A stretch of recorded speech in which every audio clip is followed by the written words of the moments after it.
Hello and welcome everyone. I am Anisha. So today we are going to continue our discussion on the question and answer of your chapter number 9. Okay, so we have already completed the summary and the revision class for this chapter. So today in this video we are going to discuss the big question that is given in your textbook, the two big questions, and thereafter we are also going to discuss the long question and answers. Okay, and thereafter very short questions and objectives and fill in the blanks. तो आज हम इस class में discuss करेंगे अपना question answers इस chapter की। हमने रिवीजन कंप्लीट कर लिया है, समरी पॉइंट्स अपने पिछले वीडियो में, ठीक है। तो आप वो वीडियो देख सकते हो, डिस्क्रिप्शन में आपको लिंक मिल जाएगा फैमिली एंड कम्युनिटी की। तो आज इस वीडियो में हम डिस्कस करेंगे पहले तो आपकी जो टेक्स्ट बुक में द बिग क्वेश्चंस दिया हुआ है ना, तो उनमें से जो 2 क्वेश्चंस हैं उसको डिस्कस करेंगे। फिर उसके बाद कुछ 5 लॉन्ग क्वेश्चंस डिस्कस करेंगे। फिर उसके बाद शॉर्ट क्वेश्चंस, ऑब्जेक्टिव, ये सारा हम करेंगे, ठीक है, इसके क्वेश्चन में। तो आइए स्टार्ट करते हैं। Why is the family unit important? तो यही आपका पहला क्वेश्चन है ना, why is the family unit important, जो बिग क्वेश्चंस में है। तो इसका आंसर आपसे अगर ऐसा क्वेश्चन पूछा जाए तो आप इसका आंसर कैसे लिखोगे? देखो, हमने अपने पिछले क्लास में पूरा अच्छे से हमने डिस्कस कर लिया है, ठीक है। इसकी ये चैप्टर की पूरी समरी पॉइंट्स और रिवीजन अच्छे से कर लिया। तो यहाँ पे मैं बहुत डिटेल में भी नहीं जाऊँगी, बस ये क्वेश्चंस दूंगी और ये आंसर आप देख सकते हो, स्क्रीनशॉट ले लेना, ठीक है। तो एक्सप्लेन भी करूँगी लेकिन उतना डिटेल एक्सप्लेनेशन मैं नहीं करूँगी, क्योंकि आपको अगर डिटेल एक्सप्लेनेशन चाहिए पूरी चैप्टर की या फिर पिछले क्लास की, तो आप पिछले वीडियो में आप देख सकते हो। Alright, so the family is the most important fundamental and ancient unit of society. तो फैमिली देखो, why is the family unit important? तो फैमिली यूनिट इंपॉर्टेंट क्यों है? अगर आपसे ऐसा पूछा जाए तो आप ऐसे लिख सकते हैं, ठीक है। इज़ द मोस्ट फंडामेंटल, मतलब बहुत important, and ancient unit of society. It provides emotional, social, economic support to its member. In a family, children learns values, traditions and responsibilities. The love and cooperation within the family creates a strong foundation for societal development. तो family एक सबसे important unit है और family के through हमें emotional support मिलती है, social support, caring, है ना, इकोनॉमिक सपोर्ट, पेरेंट्स आपके अच्छे से केयर करते हैं और बाद में आप जब ग्रो करोगे फिर आपको फिर अपने पेरेंट्स की केयर करनी चाहिए। तो यही सब हमने डिस्कस की थी ना। तो in a family childrens learn values, traditions and responsibilities. कौन अपने उनके मम्मी पापा उनको सिखाते हैं ना अपने संस्कार वगैरह, वैल्यूज़ वगैरह, उनकी रिस्पॉन्सिबिलिटीज़ क्या है। तो ये जो लव और कोऑपरेशन ये जो फैमिली में दी जाती है, ये बहुत ही एक स्ट्रॉन्ग फाउंडेशन क्रिएट करती है सोसाइटल डेवलपमेंट में, क्योंकि आगे जाके ये बहुत सारी फैमिली मिल के क्या बनती है, कम्युनिटी बनती है कि नहीं। तो इसलिए ये एक स्ट्रॉन्ग फाउंडेशन क्रिएट करती है। जो लव, कोऑपरेशन, केयर आपको फैमिली में मिला हुआ है ना, तो आप भी फिर सोसाइटी के लिए भी मतलब ये लाभदायक है। Okay, so here see, I'm not going to discuss in very much detail here. If you want a detailed explanation, you can watch the videos, okay, the previous videos that where we have discussed, we have also discussed all the summary points and we have already discussed about this chapter, isn't it? So if you are asked this question, you can write in this way. You can take the screenshot also. So here you can write it down like the family is the most fundamental and ancient unit of society. It provides emotional, social and economic support, isn't it, to its member. And in a family, children gets all learns and also get to know all types of values, traditions and what are their responsibilities when they grow up. And these love and cooperation which they got from their parents, okay, it creates a very strong foundation for societal development. So the next question, what is a community and what is its role? तो आपका दूसरा question जो आपके big question में है उसका देखो, what is a community and what is its role. तो कम्युनिटी क्या है और इसकी रोल क्या है? अगर आपसे ऐसा क्वेश्चन पूछा जाए तो आप कैसे लिख सकते हो? ऐसे आप लिख सकते हो, ठीक है। सो community is a group of connected families or people who come together for shared activities such as festival, work or helping each other in times of need. Communities establish shared practice and rules, provide social support and help manage resources collectively. They function as an extended support system for families, ensuring the smooth functioning of society. तो community ऐसी एक group है जो कि बहुत सारी families की बनी हुई होती है और एक दूसरे के साथ वो कनेक्टेड रहते हैं। जैसे हर एक जगह की अलग अलग कम्युनिटी होती है, उनकी एक अलग भाषा होती है। जैसे अगर आप विलेज में जाओगे, रूरल लाइफ में जाओगे, तो वहाँ पे एक ही टाइप की कम्युनिटी आपको मिलेंगी जहाँ पे एक ही प्रकार की भाषा बोली जाएंगी। लेकिन अगर आप फिर अर्बन सोसाइटी में आओगे, टाउन्स में आओगे या फिर सिटीज़ में आओगे, तो फिर आपको डिफरेंट टाइप्स की कम्युनिटीज़ भी आपको देखने को मिलेगी, क्योंकि वहाँ पे हर कोई अलग अलग स्टेट से होता है, अलग अलग बैकग्राउंड से होता है। तो वो अलग अलग जगह से होते हुए भी कैसे वो एक कम्युनिटी वहाँ पे मेंटेन करते हैं। कुछ भी जब क्राइसिस के टाइम में कैसे वो सारे लोग आपके आके मदद करते हैं, है कि नहीं। या फिर फेस्टिवल जब कोई है तो हम कैसे एक दूसरे के साथ हम सेलिब्रेट करते हैं सब कुछ करके। तो ऐसे जो बहुत सारी एक्टिविटीज़ होती है, ये इन सब चीज़ों में किसको हम बोलते हैं, कम्युनिटी को बोलते हैं, ठीक है। तो कम्युनिटी के द्वारा ही क्या होता है, हमारा जो एक रूल होता है, एक सोसाइटी का अलग अलग रूल होता है, एक ट्रेडिशन होती है, उसको हम मेंटेन रखते हैं, फिर प्रैक्टिसेस वगैरह हम शेयर करते हैं एक दूसरे के साथ, और हेल्प भी करते हैं एक दूसरे को रिसोर्सेज वगैरह अच्छे से मैनेज करने के लिए। जैसे रिसोर्सेज मतलब यहाँ पे जैसे आपके स्कूल्स हो गए, हॉस्पिटल्स हो गए, आपके जैसे स्कूल्स, हॉस्पिटल्स और आपके पब्लिक पार्क्स वगैरह, ये सारे पब्लिक रिसोर्सेज ही है ना। तो ये सारे किसके अंदर आ जाते हैं, कम्युनिटी के अंदर आ जाते हैं। तो ये फंक्शन ये सपोर्ट करता है, ठीक है, एक्सटेंड करता है सपोर्ट सिस्टम को फॉर फैमिलीज़, और फैमिली को भी ये जो रिसोर्सेज मिलती है कम्युनिटी के द्वारा, इससे क्या हो जाती है, लाइफ उनकी स्मूथ हो जाती है, और फंक्शन वगैरह सोसाइटी में स्मूथ फंक्शनिंग होती है, ठीक है। तो ये ऐसे आप लिख सकते हो। So in a community, okay, it is a group of families connected with each other and in times of need, okay, these community people are the one who are going to come and help you out, isn't it, in times of crisis and all.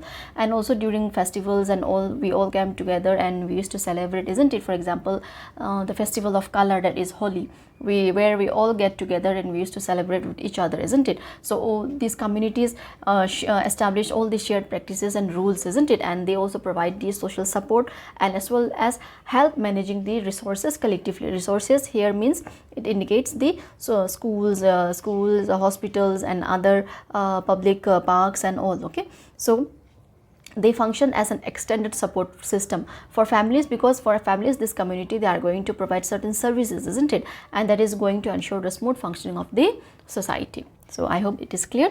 So these were the two big questions from your chapter. So now let us discuss some extra questions, okay, extra long questions and answer. तो अब हम extra long question and answers discuss करेंगे, all right. What are the differences between a joint family and a nuclear family? तो अगर आपको difference between एक joint family और nuclear family के बारे में पूछा जाए तो कैसे लिख सकते हो, ऐसे, ठीक है। So a joint family consists of multiple generation living together, including grandparents, parents, uncle, aunts and cousins. They share responsibilities and support each other, forming a strong social and emotional bond. In contrast, a nuclear family is smaller, typically consisting of parents and their children. It offers more privacy and independence but may lack the collective support system found in a joint family. Both families types have their own advantages and challenges shaped by modern living and cultural tradition. तो एक joint family क्या है, जहाँ पे बहुत सारे generations रहते हैं, जैसे कि आपके दादा दादी, आपके मम्मी पापा, या फिर आपके चाचा चाचू, या फिर आपके कजिन्स एक साथ जहाँ पे रहते हैं। यहाँ पे क्या हो जाता है, फिर सब एक रिस्पॉन्सिबिलिटी शेयर करते हैं और एक दूसरे को सपोर्ट करते हैं, कोई भी अगर ज़रूरत हो जाती है। जैसे कि हमने देखी थी ना, आपकी बुक में एक स्टोरी दी गई थी केरला में, केरला वाली स्टोरी, शालिनी वाली स्टोरी, जहाँ पे शालिनी के चाचू जो है अपना जॉब खो देते हैं, तो तब उनके पास जब फाइनेंशियल सपोर्ट कौन करता है, फिर शालिनी के पापा करते हैं कि नहीं। जब उनकी फेस्टिवल आती है, ओनाम फेस्टिवल, तो वो सबके लिए ख़रीदते हैं कपड़े वगैरह, उनके चाचा के बेटी के लिए भी, उनकी चाची के लिए, सबके। तो ऐसे करके हम सपोर्ट देते हैं एक दूसरे को, ठीक है। तो इससे क्या होता है, एक स्ट्रॉन्ग और इमोशनल बॉन्ड क्रिएट होता है। ये जॉइंट फैमिली की बात कर रही हूँ मैं, ठीक है। लेकिन न्यूक्लियर फैमिली में क्या होता है, वहाँ पर सिर्फ पेरेंट्स और उनके बच्चे रहते हैं, तो यहाँ पे आपको ज़्यादा प्राइवेसी मिलेगी, ज़्यादा इंडिपेंडेंस भी मिल जाती है यहाँ पे। लेकिन फिर भी जो एक कलेक्टिव सपोर्ट है जॉइंट फैमिली की, वो यहाँ पे नहीं मिलेगी। तो इसका मतलब है कि दोनों टाइप्स के फैमिली में उनके एक एडवांटेजेस है और डिसएडवांटेजेस और चैलेंजेस भी है, ठीक है। तो ये कैसा शेप करता है, एक मॉडर्न लिविंग और हमारी कल्चरल ट्रेडिशन के हिसाब से ये शेप हो जाता है, alright.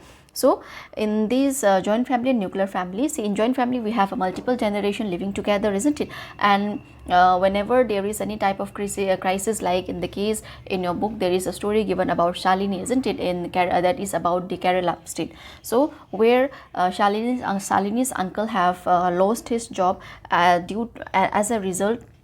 He was not able to buy any new clothes for his wife and for his children, isn't it? So in that time, what happened? Shalini's father came and he supported him. So that is the support, isn't it? That is the emotional support, you can say social support, or your financial support altogether, isn't it? So this create a very a strong social and emotional bond between them, isn't it? But in contrast, in a nuclear family, it is smaller, isn't it, where only parents and children are living. And what happens, but in a nuclear family you will have more privacy, isn't it, as there are less family member and you will have your own independence, isn't it? But here you will again lack the collective support from your family, isn't it, your other family or your extended families, so which are been found in the joint family. Both this family have their own advantages and challenges as well, which are been shaped by modern livings and cultural tradition. So I hope this was clear. So let us move to next question. How do family members contribute to the overall well-being of the family? तो family members कैसे contribute करते हैं पूरे development में family की, ठीक है, overall wellbeing में। तो अगर आपसे क्वेश्चन पूछा जाए तो आप ऐसा आंसर लिख सकते हो, आप स्क्रीनशॉट ले लेना इसकी और बाद में अपने नोटबुक में आप कॉपी कर सकते हो, ठीक है। So family member contribute to wellbeing through love, care and cooperation and fulfilling their roles and responsibilities. Parents raise their children to become responsible individuals, while children help with household tasks as they grow. Each member plays a part in supporting one another emotionally and materially. Families also transmit important values such as service, sacrifice and non-violence through daily interaction and shared experience. तो यहाँ पे देखो family कैसे contribute करती है overall wellbeing में, जैसे love they के, केयर दे के, कॉपरेशन वगैरह करके और उनकी खुद की जो रोल्स वगैरह है उसको फुलफ़िल करके अच्छे से निभा के अपनी जो रोल है, जैसे कि पेरेंट्स के क्या रोल हो जाती है, उनके बच्चों को पढ़ाना लिखाना बढ़ाना, है कि नहीं, तो उनको अपना संस्कार वगैरह देना।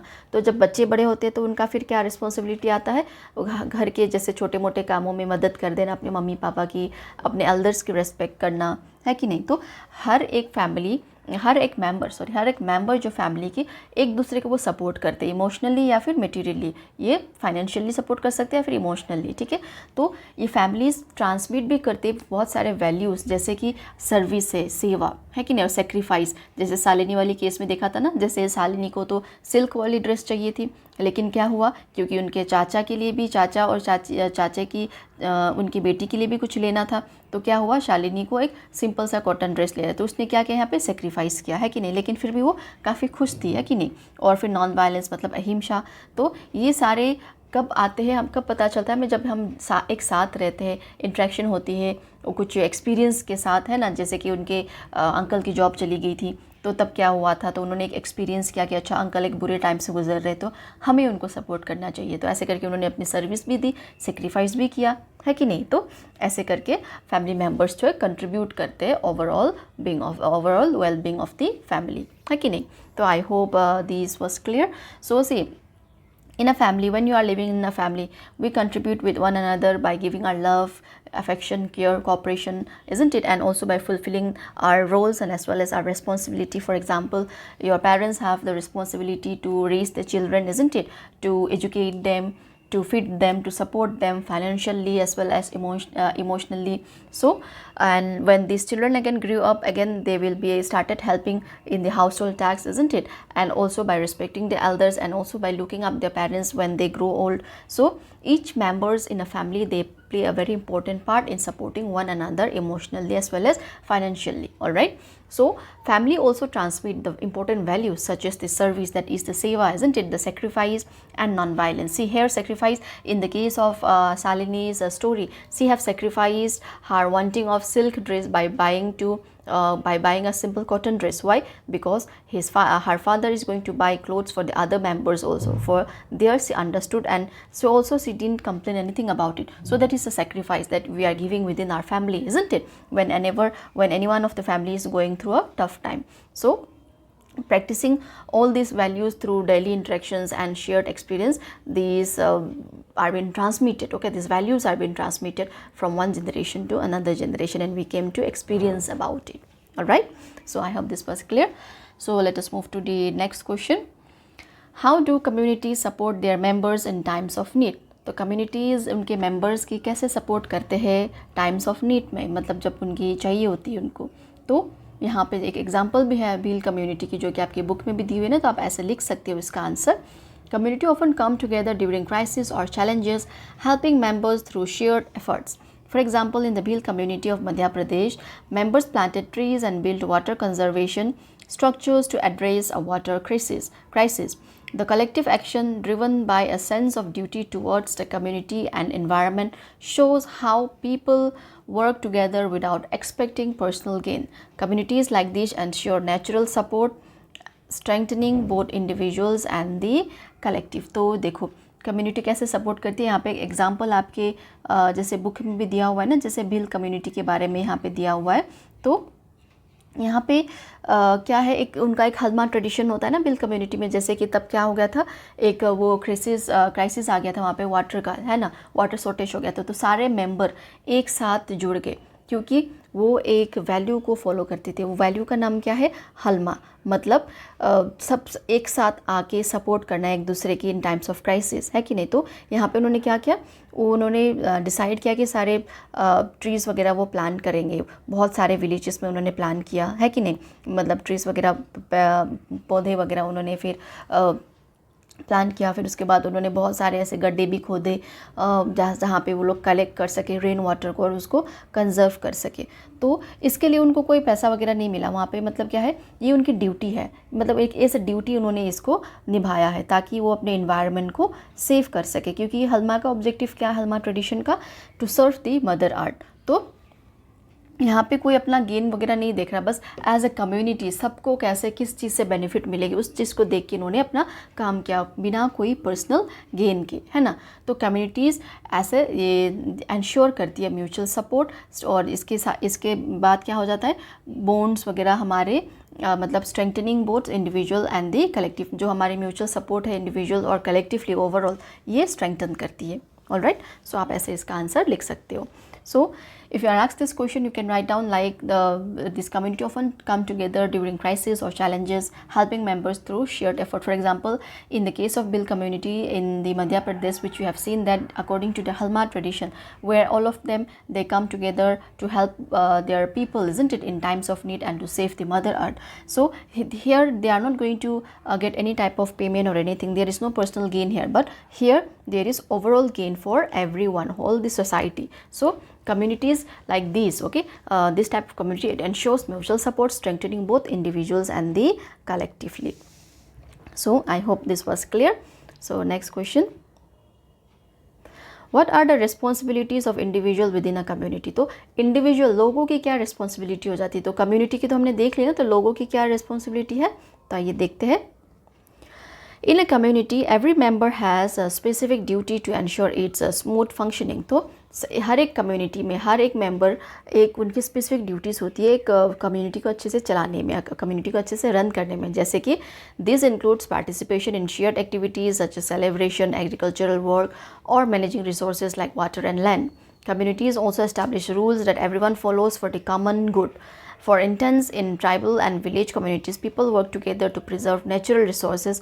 Fulfilling these responsibilities help maintain harmony and ensures that the community remains strong and self-sufficient. तो यहाँ पे देखो इंडिविजुअल का क्या ड्यूटी हो जाता है, पार्टिसिपेट करके कोई भी अगर एक्टिविटी हो रहा है कम्युनिटी में, जैसे कि एग्जांपल सेलिब्रेशन हो रहा है या फिर एग्रीकल्चरल वर्क में, जैसे कि गांव में होता है ना हार्वेस्टिंग के टाइम में दूसरों की जाके वो मदद कर देते। अगर फिर आपके आपके जब टाइम आएगा तो फिर आपके यहाँ पे आके मदद करेंगे। और रिसोर्सेज वगैरह मैनेज करके, जैसे कि नेचुरल रिसोर्सेज हो गया, वाटर हो गया, लैंड हो गया, है कि नहीं, जैसे कि वाटर क्राइसिस में कैसे वो सारे एक दूसरे के साथ आके उन्होंने सपोर्ट किया। तो ऐसे करके फिर हर एक कम्युनिटी एक अलग उनकी रूल्स होती है एस्टैब्लिश करते, जो सब लोग फॉलो करते। क्यों? सब लोगों की हित के लिए, अच्छे के लिए, है कि नहीं। तो यहाँ पे एग्जांपल दिया हुआ है ट्राइबल कम्युनिटीज़ की, ठीक है। ट्राइबल और विलेज कम्युनिटीज़ में क्या होता है, वहाँ के लोग क्या होते हैं, एक दूसरे के साथ वर्क करते, क्योंकि एक दूसरे को वो जानते भी है ना, ऑलमोस्ट सबको जानते हैं, वो एक ही टाइप के कम्युनिटी के होते हैं, एक ही टाइप की भाषा वो बोलते हैं। तो ऐसे करके वो क्या करते हैं, अपने नेचुरल रिसोर्स को प्रिजर्व करते हैं, सपोर्ट करते हैं एक दूसरे को, ठीक है। उनकी रिस्पॉन्सिबिलिटीज़ ऐसे करके फुलफ़िल करते हैं और हारमोनी वगैरह मेंटेन करते हैं और फिर इंश्योर करते हैं कि कम्युनिटी एक बहुत ही स्ट्रॉन्ग और सेल्फ सफिशिएंट रहे, उनकी कम्युनिटी जो है वहाँ पर डेवलपमेंट आए, ठीक है। तो ऐसे ये रहा इंडिविजुअल का responsibility. So Here individuals are responsible, okay, in a community, like every member they have a specific duty for the smooth functioning of the society or the community, like for example participating in every activities that is taking place in the community, for example during celebration or during agriculture work.